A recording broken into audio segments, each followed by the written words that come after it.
Gabe in Land O'Lakes, Florida. I love what they're doing with the butter there. I know, you must get a lot of that. See more better at freeprescriptionlenses.com. And I love what he does with the bad jokes there. But before I begin, thank you for your repeat business, Gabe. And he wants me to give a shout out to his wife, Damaris, which he loves so much. And not only that, I love your name, Damaris, because this Saturday I'm flying up to Maine to go to the Damariscotta Pumpkin Festival. And if you guys follow me on Instagram, Facebook, or Twitter, you will see me in my crazy pumpkin suit that I'm going to wear to the Pumpkin Festival. This is about my 5th or 6th year of going. And yes, I'm going to make a pumpkin suit look good. But before I begin, he says that she may want to get this pair of Versace's, the $31.99. I know this frame very well because I wore it in the blue and the tortoise, which, by the way, part of the reason I got this shirt is because the blue and the brown that are in there, so it would be matching. But it has the Greco emblem of the Versace, of course, the Giovanni Versace plate that's on the side. But this is the model number 3199 in the 53 eye size. The color is 5118. And he loves you so much that he might get this for, I don't know who's buying it, either you or him. But you know what, Gabe, you ought to buy this for her. Come on now, she's your wife. You love her so much. So let me put this back in there. Of course, it does come with the Italian leather Versace case, the Versace cloth, and that's that. So I'm gonna put mine back in there. I mean my color. We'll be twinsies, Damaris. So now let me begin. This is your second frame, which you have gotten from me in the past month. It is the RayBan 8724. The color is the 1128, which I forget what that is, and it's the 54 eye size. Let's write down 1128, the color code. Shall we? Shall I? I'm going to take everything out of the original packaging as RayBan sends it to me. And again, I apologize for people watching this video. This one's going to go over my normal time limit because this is a drill mount frame, as you can see, the Italian hard shell RayBan case, but this is the Light Force 8724 in the matte black. But what's really cool, this is one of the rare, no it doesn't, okay, I thought it had spring hinges. Check that. But this is the RayBan 8724, color 1128 in the 54 eye size, 5417. So this is what's known as a drill mount frame because I literally have to drill 8 holes into the lens to mount them in the frame. So I'm going to begin. This gives me the coordinates that I have to program into the computer, so that's why it's going to take a little longer. There's a couple ways for me to do this. I can trace it in this device here, which you've seen me do in the videos, but this time I'm going to do something else. I'm actually going to optically take a picture of this. The reason why I spent $10,000 on this blocker is that it actually still traces a frame that you see me do most of the time. The newer ones, which are less expensive, which is built into the machine all in one, 2 pieces, 1 piece, is it uses the camera to optically take a picture on every single frame. Now I do this on drill mount frames, but I just didn't want to do it for every single time, and I'll show you why. So let me start by putting 2 dots. I have this graph. I'm going to put 2 dots on the lenses. One on this side, one on this side. Let me make sure they're straight and uniform. Yes, they are. Let me recap so far. I may be able to get away with that terrible joke a couple times tonight. So I have 2 dots because it tells me that it's oriented and they're straight. Normally I would take the lens out, put it onto here, and trace the frame, but this time to take a picture I need a silver marker, so that's what we're going to do. I'm going to, well, let me actually take it apart first. So I have my tools for taking it apart. I'm going to clip, it has little bushings, which this is, well, actually I'll show you the ones that comes from RayBan with its little pictures on how to do things there. Of course I know how to do them, but I'm going to give it, look, I got a co-star tonight. I got a little gnat who's trying to steal the show. But this is a bushing. This is what holds it together inside of those 2 holes. And it has been sent through, and then it's clipped on the outside, which you will see. But I'm going to clip that back piece off to separate it from The 3 pieces for drill mount frames are known as chassis. Take that one off. Take that one off. Wiggle this apart. Come on, there we go. Do the same thing now for this side, although I do have a specialized tool with 2 prongs on there that if I push, come on, get off there, get off of there. Well, it doesn't like that. So let me try and create a little bit more separation this way. I don't think it's going to work. I think I'm going to have to use my tool there. Get out of here, Nat. I'm the star of the show. Let me push on that to get it started. If this will work, then I'll follow up with these 2 pieces. You guys bored yet? Okay, come on now. Come on. A day in the life of an optician. That's the great thing about live TV when things don't go well. And the worst case is I have to do this twice. I have to do it for the other side too. Did I trim all of it off? See, I'm used to silhouettes and they're a little different. A lot of times I will use a thumbtack to get going, but again, trying to put a point on a nub, that's not going to work. Alright, let me wiggle back and forth, and we get to do this twice tonight. How about that? The other thing I can do is pull it from the front, grab a hold to that, and do the same thing, get that thing started. Now see how much easier that is? Okay, so now that that is apart, I am going to take the silver pen and draw, this is something you don't normally see me do, draw a straight line across those 2 points. And, hang on, let's do the barcode. This is what you have seen. You were Secret Agent 1016. So let's scan this into the computer. So in the future, should you ever want lenses, I can send you lenses only, but you'd have to take it to a place that knows how to do drill mounts to take these out and put in the new ones. So I'm going to tell it that I want to take a picture with the camera. That's something you normally don't see. I'm going to do the right lens, and I'm going to take a picture of the lens and not a pattern. And I'm going to hit start. It's going to tell me to the initialization process, remove any objects from the optical chamber, tripod, lens, etc. Which is this. This is the tripod, the platform that I place the lenses onto. So I'm going to take that out, hit check. I have done that step. Now it's telling me position the object to be read in the optical chamber, which is the lens. I'm going to place that there on the platform as such, and then check. It's going to take a picture. It's going to ask me the bridge width, which is 17. So I'm going to enter the value of 17, the numerical value. It is taking a picture of the lens and what it sees.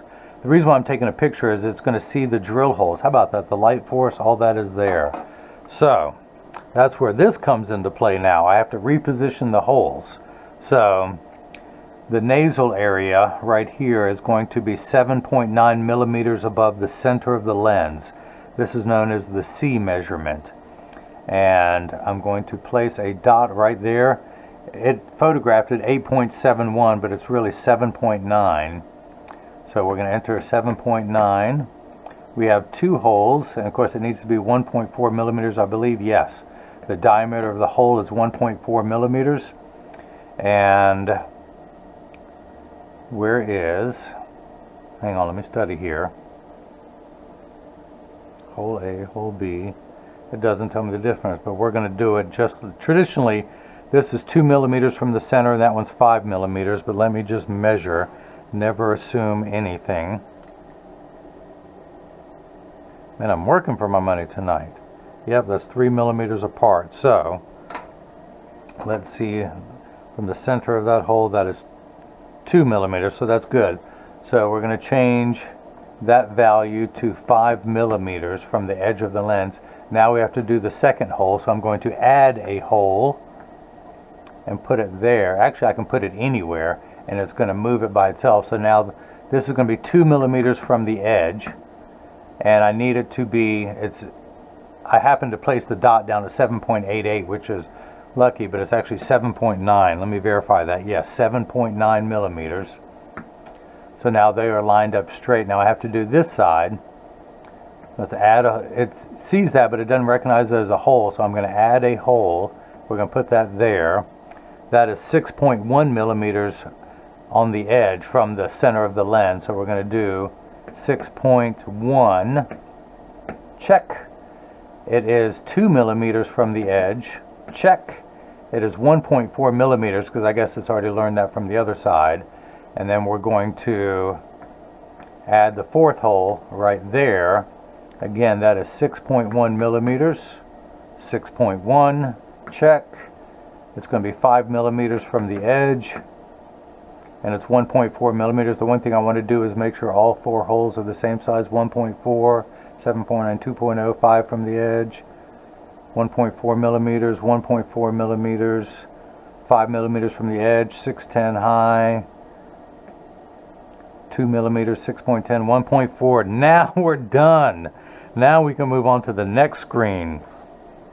And if you don't mind, when I mail you all this, I'm gonna keep the 2 black dots that I put and then the silver line, because this needs to be able to read in silver and or white. But there are no white markers that I prefer from Sharpie, so that's why I use the silver. We're going to go on to the next screen.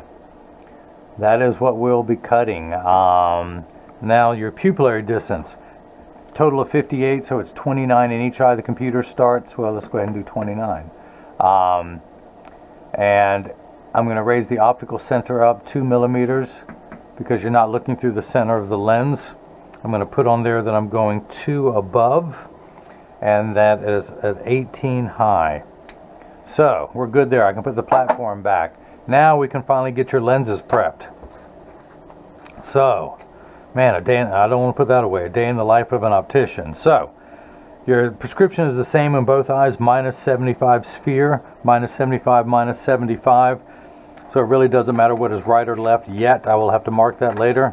I know from example. Let's go ahead and put some ink in here, so I can place the optical centers of your lens. And here's something unique about your prescription. I only need 1 dot. I'm going to make sure there's a lot of ink on that one. Let's take the lens out, put it in place, let's move it back to, make sure everything is zeroed out perfectly where it should be. I'm going to put it at minus 75.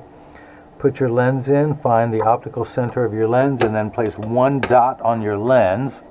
That was extra ink that was there. We're going to mark that's your center of your dot. We're going to make that one the right lens. We do the same thing now for the left, the unright lens. And put a dot on the center of that one. Now there was no ink splatter, and that is the left lens. Now again, if you guys missed any of that, let me recap. Oh, got away with it twice. Now the nice thing about your lenses, they are the thinner, lighter weight polycarbonate. They are aspheric, which is a flatter curvature lens to fit into today's flatter curvature frames. And it also has the anti-reflective coating.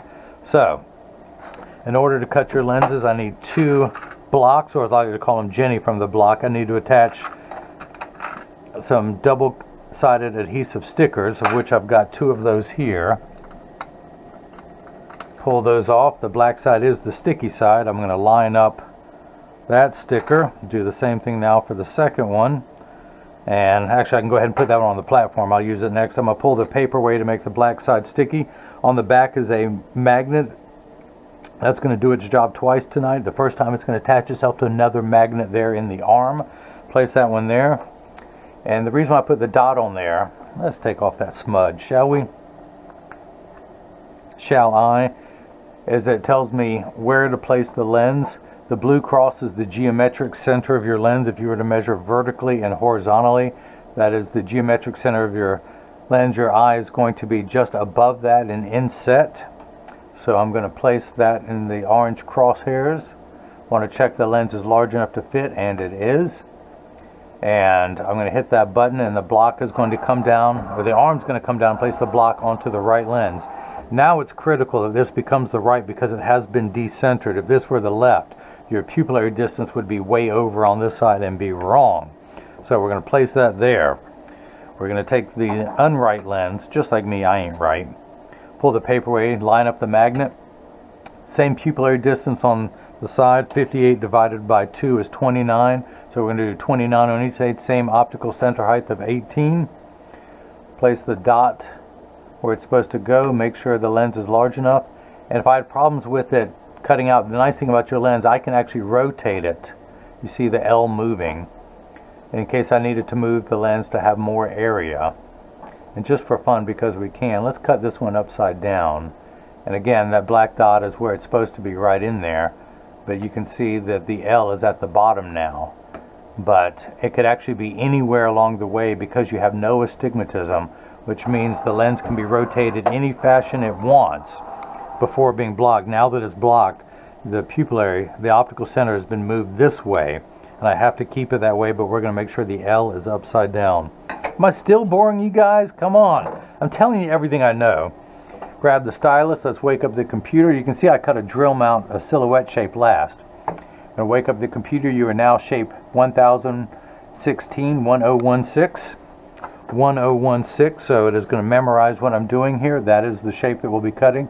These are polycarbonate lenses. If they were plastic, high index plastic Trivex, I would select that. It's showing me that this is a drill frame. Here's something else. Usually it's either a metal or plastic bevel or semi-rimless. This is going to be completely flat around the edges. I gave Gabe a call on the phone to check whether he wanted polished edges, and I'll explain that a little bit later. We're going with no. I'm going to put a safety bevel on the front surface of the lens that I normally don't do, because the front of the lens is going to be exposed in this frame. I'm going to put a slightly heavier bevel, a thicker bevel on the back side, so it's going to be sanded down even more so on the back should it come in contact with the face at all, which it won't because of the nose pads, but things get banged into it, and I do not want any sharp edges close to your face. So now we can go ahead and press that on there firmly. Line up the magnet. It's going to do its job a second time as it attaches itself to another magnet there in the chuck. Or by now, you know, I like to call it the Charles, because I don't know this machine well enough to call it Chuck. I don't know myself well enough that I would clean up before, since I knew we had company coming over. But my squirt bottle is back at my lab since I moved, and all that is up there. I need to clean it off. So it's still going to cut the same. It just looks bad when company comes over. So I'm going to hit the green arrow, which is start in every language. The door closes, the clamp shuts, the lens is going to be traced by the two white styluses, making sure that it's large enough to fit into the frame, or the chassis in this case. You can see as it's going around tracing the shape that it will be cutting.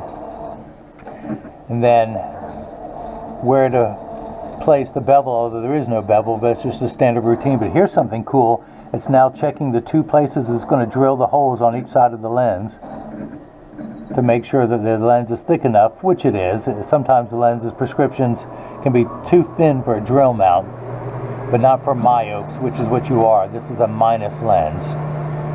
And you see light flickering in the background. That is water there to catch the optical sawdust that you may begin to form on the edge of the lens as it touches down onto the cutting wheel.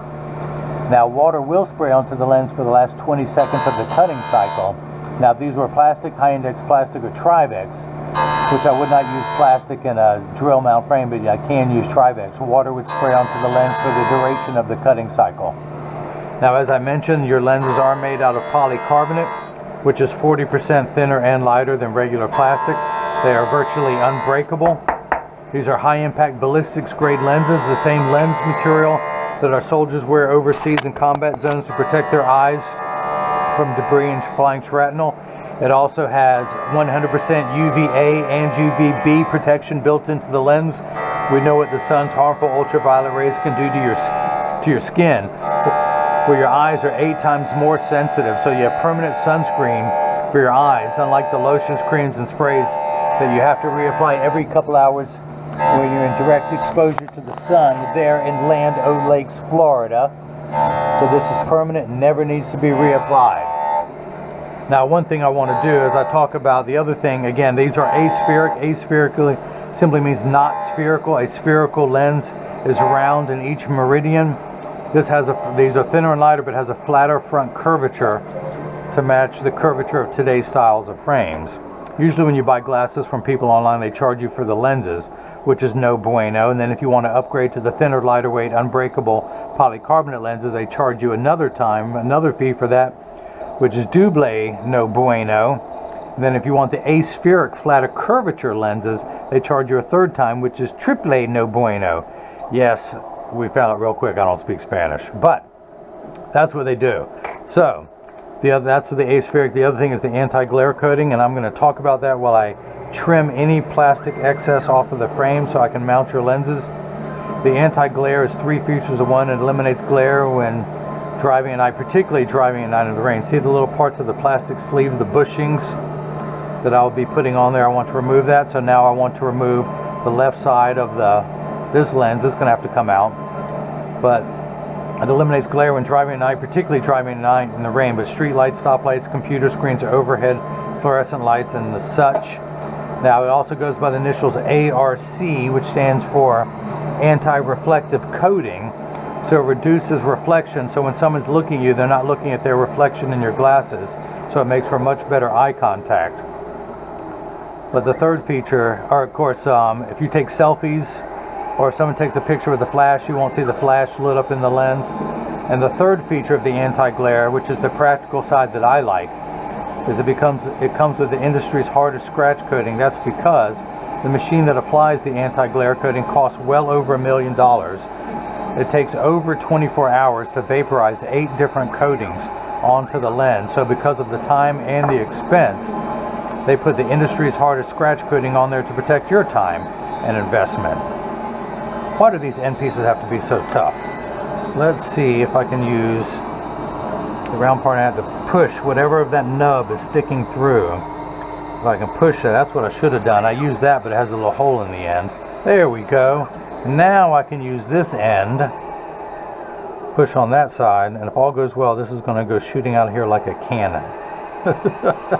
Or can I just wiggle it some more? There we go. Wiggle, wiggle. Save those, put them in there. Look, my wife is texting me. Sorry, honey, no text during a game. So, how's that saying go? No text before the fight. Is it text or is it something else? I can't remember. So again, trim the pieces off, let them bounce on the counter, fall on the floor. Yeah, let's let that one fall on the floor, shall we? That one didn't come off. It might still be in the lens, but that's fine. Finally, that's done. So I can put this tool away, put that there. I'm going to need this to crimp it on there. Oh, it's drilling the holes. I should have been running my mouth. So you can see the drill bit now. It's moving it over. This is a 1mm drill bit. So it is going to drill 2 holes on this side. It's going to drill a 1mm hole. However, the diameter of the hole we need to drill is 1.4mm. So once it is through, you will see the Charles up above wiggle it ever so slightly, like right now, to increase the diameter of the hole. It's doing a little hula hoop dance. So now it's backed out, and now the drill is going to go through and drill a hole there. Hopefully my door is not dirty enough that you can see all that. And as soon as the drill bit penetrates all the way through, it will start to, the drill bit stays the same, but now the lens is being jiggled just enough to ream out the hole. So finally, we're done with the right lens. In just a moment, I will open the door with my mind. I can do other things with my mind. I can melt ice with my mind. I can. It just takes me a couple hours of staring at it, but I can do it. But that is dried off. So I can go ahead and normally the L would be at the top. And like I said, I played around with this. The magnet goes there. Flip that over to L and put that into the Charles, the Chuck, the Chucky baby, the Chuckster, the Chuckarama. All right, back to work. Hit the green arrow. Just like before, the door closes, the clamp shuts. The lens is going to be traced by 2 white styluses, making sure that as it traces the shape of the lens, you can see as it's going around. Follow my finger, ding, turn the page. You can see that's what it is doing. And of course, it's tracing. In just a moment, you will see that it's measuring the thickness where to place the dot, the other dot. It's going to come over and do that side, that dot. How cool is that? That feature cost an extra $5,000. That's why this machine costs $40,000. But, so I can go ahead and take this block off. It is no longer needed. Take that off, pull the sticker off. My hand-approved drying technique, drop that back in there. Now, for 11 months, this is the stickers I got. Now that I'm in my new lab for about 5-6 weeks now, I'm starting a new one. And I'm going to stick that one on there. Where should I put it? Actually, because there's a flap, let me put that down there to keep that on there. and it will grow. To me, with my imagination, this is like a black Snapchat shape, and this is mini Snapchat. So, by the way, I was having problems with my camera. It looked like it wouldn't hold a charge on the batteries. I put a brand new battery in there. I bought a 3-pack and a new charger, and still a new battery that's been charging for 24 hours still gives me 2 out of 3 bars, if you will. So I have my backup battery ready to go should this one turn off. So I'm just going to run my thumbnail around to make sure there's no more optical sawdust. Just like the old days, I'm going to drag all that off the edge of the lens. And once I'm satisfied that it's all off the lens, and on the counter, I collect it neatly into one pile, and then I wipe it on the floor. Because I've got a cleaning crew here now. Now here's something unique and interesting that I've called him about. This is a satin polish. There is no polish whatsoever versus a high luster polish. The reason why I talked to him about this, most labs automatically polish the edges without asking. Now, yes, some people feel it looks better from the side, but how many people look at your profile? They're looking at your eyes. So that's what I explained to him. Now, you have the anti-glare coating on the front and the back surface of the lens to reduce and eliminate glare. When you polish the edges of the lenses, it becomes shiny and lets light in through all 4 corners, all 4 surfaces of the lens, including overhead fluorescent lights. So standing here, if this were polished, glare would be coming in through the top, which gets annoying. I explained to him that I had someone who had an orange car radio and he was getting orange glare in his right lens because I did not make them. He came in to see me what was the cause of that. Because he had an orange radio, he was getting orange glare in through the edge of this lens. So you're stopping the glare on the front and the back surface of the lens and allowing it in through the edges. Now again, as I mentioned to him, how many people are looking at the, oops, that's the wrong side, but you get the idea, the edge of your lens. Most people are looking at your eyes. So it's the age-old question, form versus function. Would you rather look better or see better? And we went with being able to see better. So now normally I use the silhouette sleeves. I'm going to use the ones that RayBan has provided. Let me pour these out on the counter. This is the bushing. This is what is going to hold those 2 barrels, those 2 metal prongs in there with. I'm going to put that in one side. Ooh, these are hard. I almost want to switch to the silhouette ones. We'll see when I go to press on there. I may change these out, but I'm going to start with these. You know what? I'll tell you what I'm going to do. I'm going to let you save the original ones. If you ever need other lenses in the future and I mail them to you, I'm going to let you keep these original ones.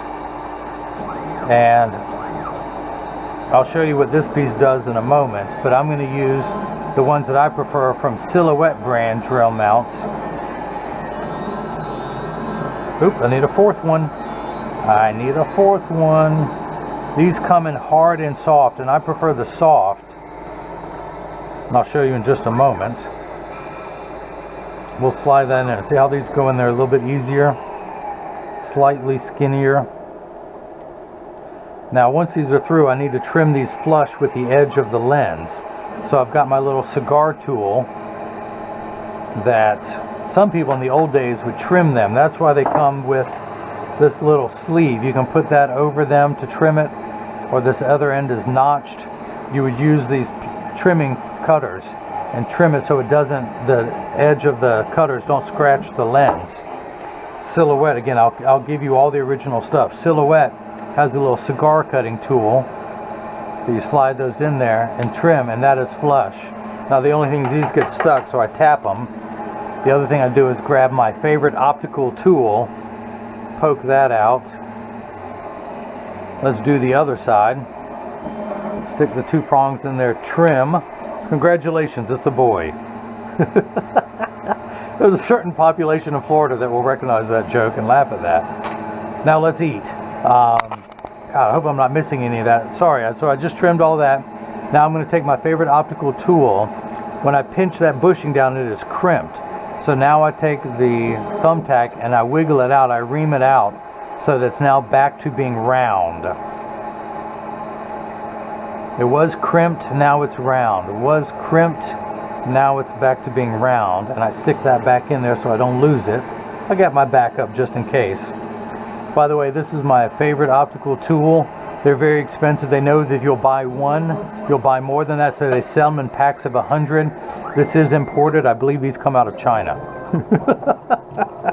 So, we're going to take the bridge. I always like to start with the bridge. These two prongs are going to go in those two holes.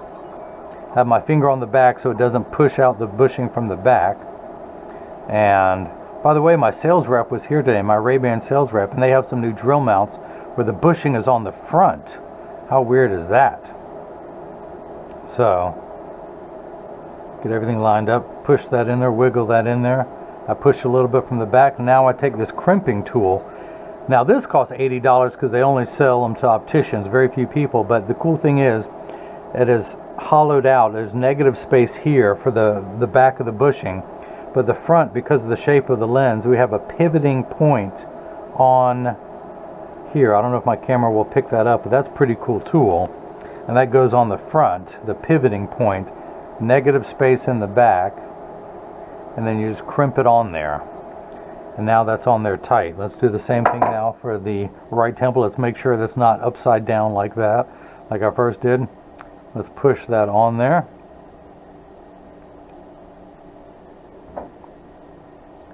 And again, having the pivoting point on the front, just due to the prescription and the curvature of the lenses. And hopefully this will pick it up. You'll see as I squeeze that in there. Alright, so we're done with one lens. That is on there. That's how they stay in there. Let's grab the other lens out of the Charles, the Chucky baby. Dry that off. We can take this block off. Pull the sticker off and dry that off with my hand-approved drying technique. When I hear people say that food is, stick that one on the top, that food is hand-breaded, like what other body part would you use to bread a piece of food? So, isn't it just redundant to go without? Again, the Schwarf, let's dry that, clean that off. You know what, let's just stand back and let it fall just directly on the floor this time. It's raining, it's snowing. Now, in my last lab, I promised my wife that I would clean up I love you so much, honey. But now I have a cleaning crew that comes by here. That's part of the lease in the building. It's great when you have someone to clean up behind you. Now I can make a mess, act a fool, do all that stuff. So, and just for the record, does that look bad being not polished? No, of course not. But you're going to see much better and not be bothered by glare. I'm sure I'm going to get a lot of emails and comments on this video. You should... Let me put these back in here. You should polish the edges. It looks so much better. And I have someone from England who commented, a lab guy, that they polish everything over there. And I guess because it's cloudy, no one notices as much. It was his answer, but oop, there's one more. I can tell by the color. But where I'm at, we have a lot of doctors, scientists, architects. Where I live in RTP, Research Triangle Park. I'm in Durham, but it's known as the Raleigh-Durham area. We have 3 universities, Duke, Carolina, and NC State. Duke and Carolina, I think, are 11 miles apart. Duke and in my hometown and State are like 14 or 16 miles apart. But we have the highest per capita of PhDs in the country. We have a lot of really smart people, and they are very critical, and they notice when glare or anything critical about their glasses. So that's the other reason I don't polish. The few times I've done it, I've gotten complaints from people and I've had to redo lenses. So when I'm redoing them locally, that's why I will always email you or give you a personal call to explain the pros and cons of polishing the edges of lenses. If you have polished lenses now and it doesn't bother you, okay, go ahead, we can polish it. But I'm not going to assume that you want it polished, especially after you pay to stop the glare on the front. As an example, one more example of this, my mother, the house I grew up in is an older house in an older neighborhood in the city, a historic neighborhood. Had old windows from when the house was built in the 30s. She had new double-paned, high-efficiency windows installed in the house to make the house more energy efficient. But she had a dog, so she would leave the back door open so the dog could come and go, which I'll get to in another moment, which is a bad idea. My dad has passed with a single woman, elderly woman living by herself. Keeping the back door open is not a good idea for security reasons. But I asked, what is the purpose of having high efficient windows all throughout the house if you're just going to leave the back door open?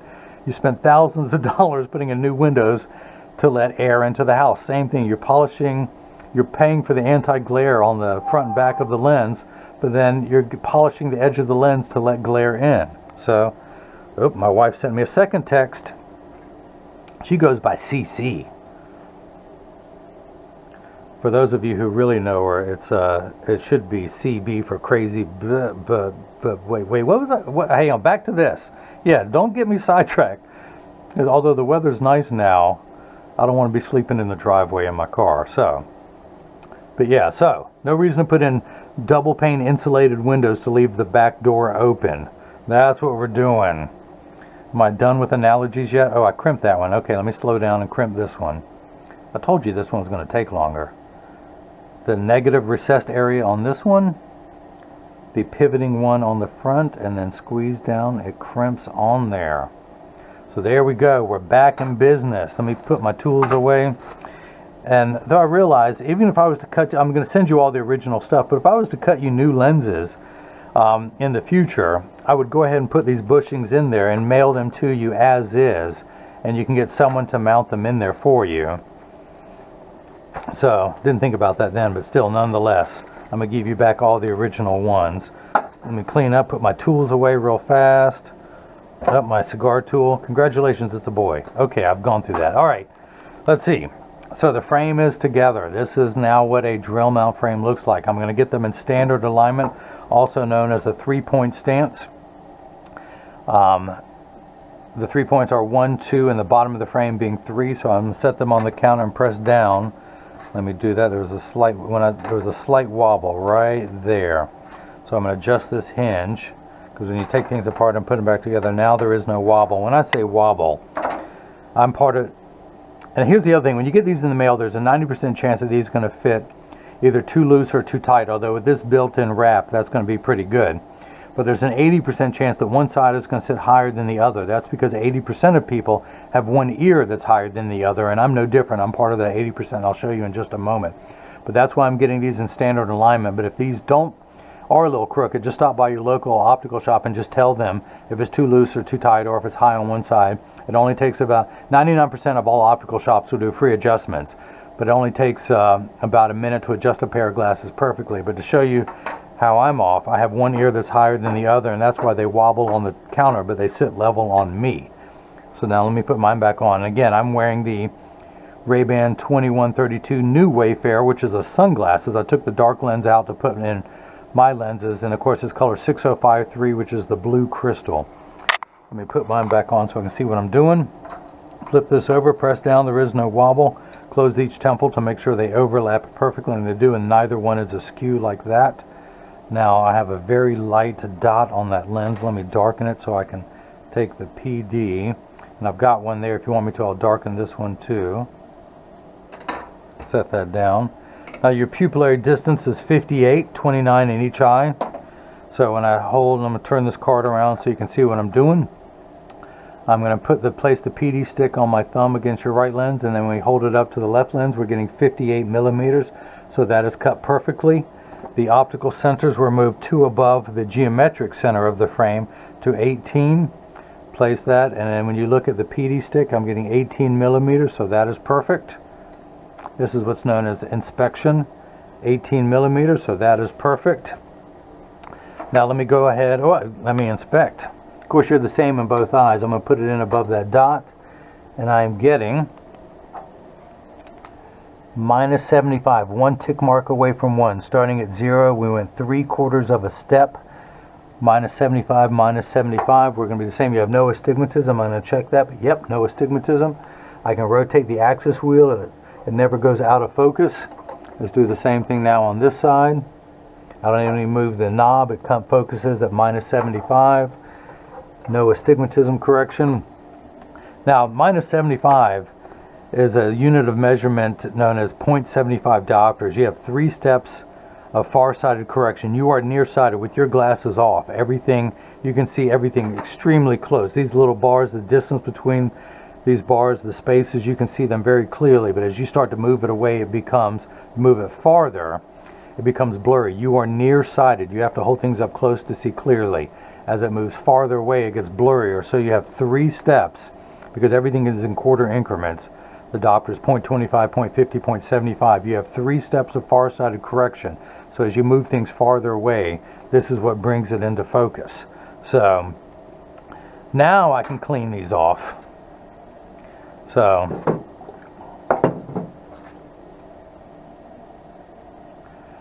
but I also include instructions on how to care for not only your lenses and frames, but for your case and your RayBan cleaning cloth that they provide, the premium microfiber cleaning cloth that I provide. And let me give a gripe. I have some new cloths that has all my social media on there for Twitter, Facebook, Instagram, my YouTube channel. The printers, look how small they printed this. You would, you know, you're going to get your new glasses and say, I can't read this.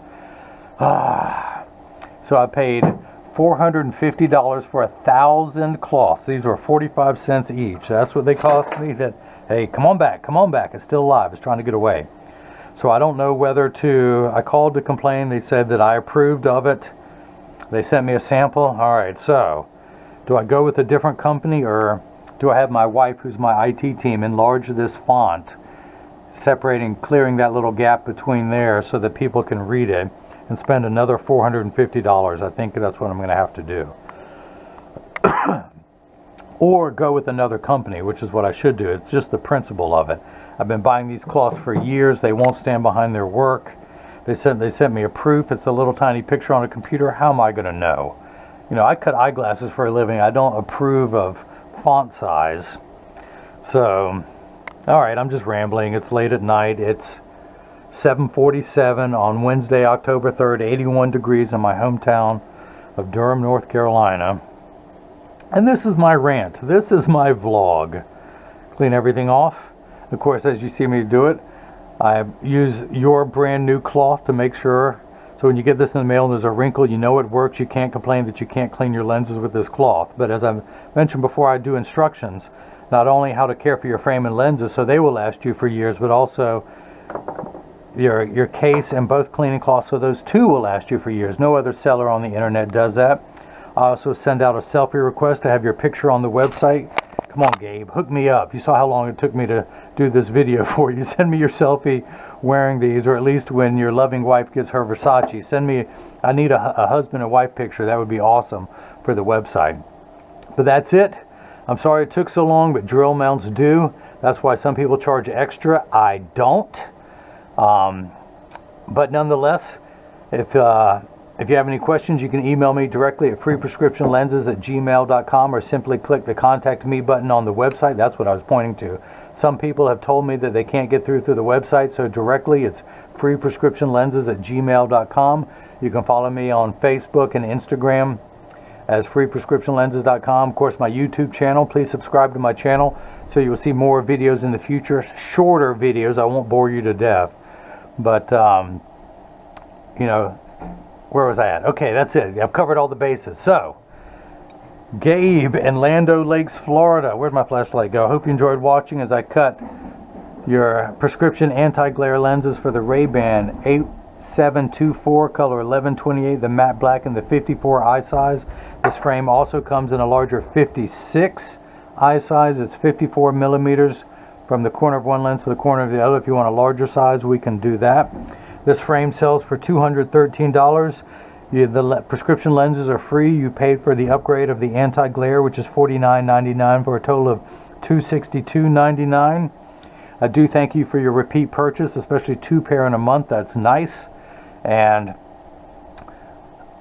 again, I thank you, and hopefully everyone else has got the chance to see how I bring that love and feeling back to glasses. Thank you.